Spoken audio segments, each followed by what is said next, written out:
एक लड़की US bank California में एंटर होती है।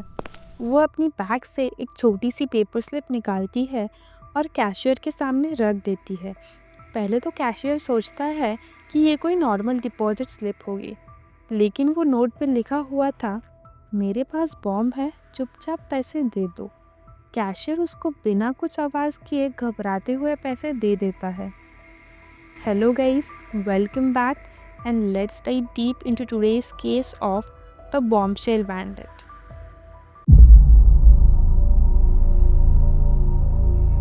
जब लड़की बैंक से निकलती है, सब कुछ उतनी ही शांति से हो रहा होता है जैसे उसका ये डेली रूटीन हो।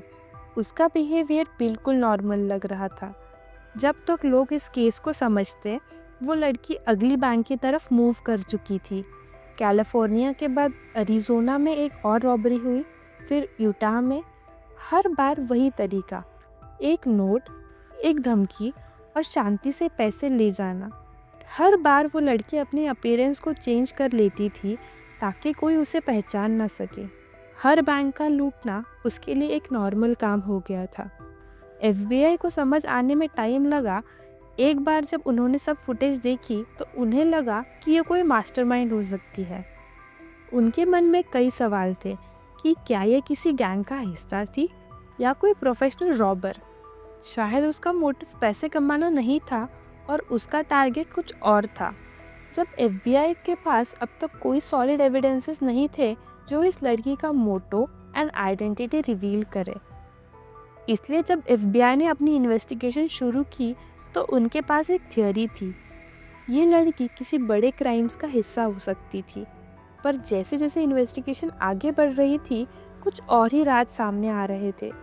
FBI के एजेंट्स ने देखा कि लड़की के बिहेवियर में एक डिफरेंस था।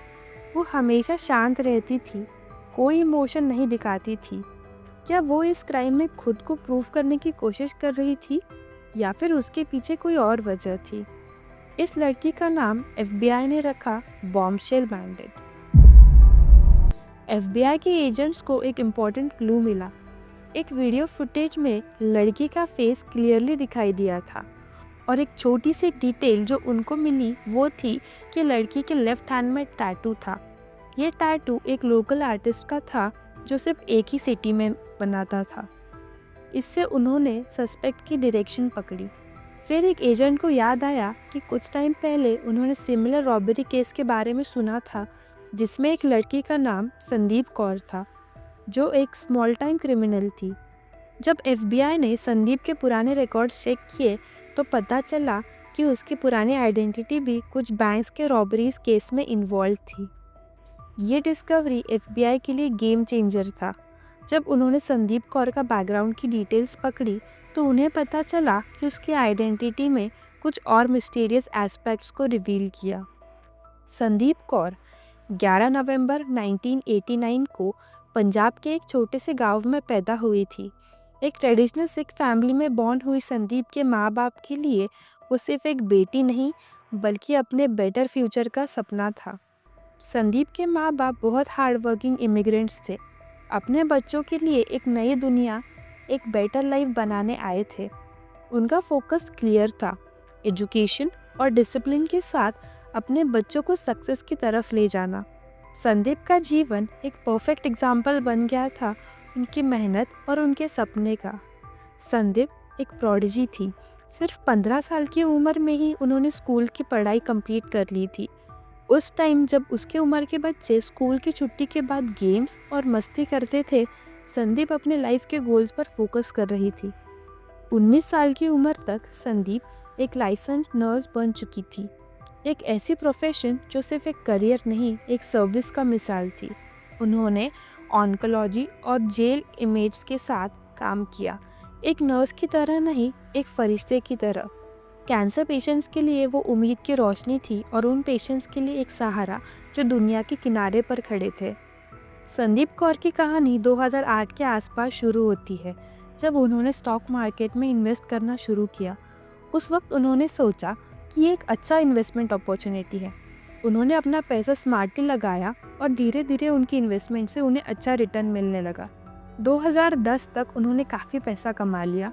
और अपने स्टॉक मार्केट के डिसीजन से वो काफ़ी कॉन्फिडेंट थी। उस वक्त उन्होंने सोचा कि उनकी ज़िंदगी सेट हो गई है और फाइनेंशियल स्टेबिलिटी भी मिल गई है। लेकिन 2008 के इकोनॉमिक क्राइसिस के बाद दुनिया भर की इकोनॉमी में काफ़ी गिरावट आई। स्टॉक मार्केट में भी इंस्टेबिलिटी थी और संदीप की जो इन्वेस्टमेंट थी उनकी वैल्यू बहुत गिर गई। उन्होंने अपनी सेविंग्स और इन्वेस्टमेंट को रिस्क पर लगाया था और रिसेशन के चलते उनको काफ़ी फाइनेंशियल लॉसेस हुए। इस फाइनेंशियल क्राइसिस ने उनकी सोच को बदल दिया और उन्हें ये समझ आया कि मार्केट इतना अनप्रेडिक्टेबल कैसे हो सकता है। संदीप कौर का डिसीजन लास वेगास जाना उनकी ज़िंदगी का एक बड़ा टर्निंग पॉइंट था।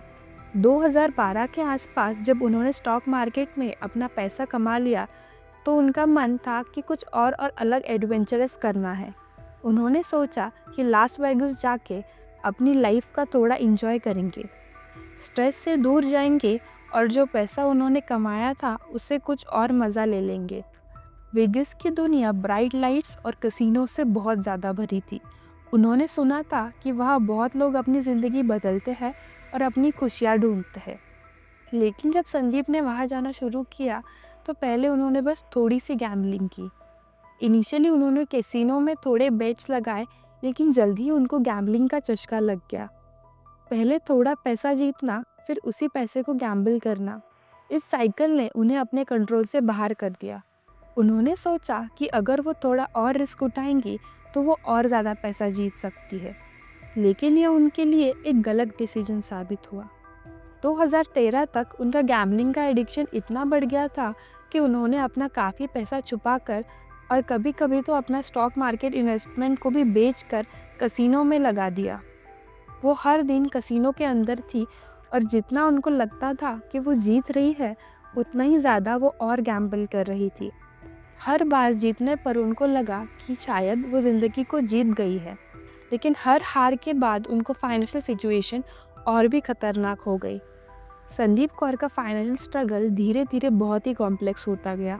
जब उन्होंने गैम्बलिंग में अपना पैसा खोना शुरू किया तो उनका एक फाइनेंशियल कुशन जो पहले था वो पूरी तरह से ख़त्म हो गया। शुरू में उन्होंने अपनी सेविंग्स और इन्वेस्टमेंट को गैम्बलिंग में लगा दिया, लेकिन जब उन्होंने अपना सारा पैसा खोया तो उनको पैसा बोरो करना पड़ा। पहले तो उनके फ्रेंड्स और फैमिली से उधार लेने की कोशिश की, लेकिन उनके पास भी पैसे नहीं थे। तब उन्होंने बैंक से लोन लेने की कोशिश की, लेकिन उनका क्रेडिट स्कोर जो पहले स्टेबल था अब वो भी डाउन हो गया था, क्योंकि उनका फाइनेंशियल रिकॉर्ड गैम्बलिंग और डेब्ट से भरा हुआ था और बैंक्स ने उन्हें लोन देने से इनकार कर दिया।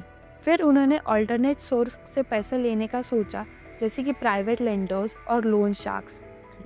उन्होंने उन्हें जल्दी पैसे देने स्टार्ट किया, लेकिन हाई इंटरेस्ट रेट्स के साथ। पहले तो लगता था कि शायद कुछ समय के लिए उनको लोन से मदद मिल जाएगी, लेकिन धीरे धीरे इंटरेस्ट बढ़ता गया और संदीप के लिए ये एक और ख़तरनाक ट्रैप बन गया।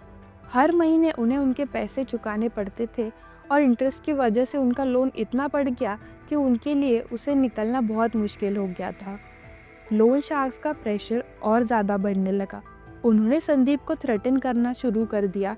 उनके पास हर वक्त एक कॉल आती थी या फिर उनके घर आकर उनको डराते थे कि अगर पैसे नहीं दिए तो उनके फैमिली को कुछ हो सकता है।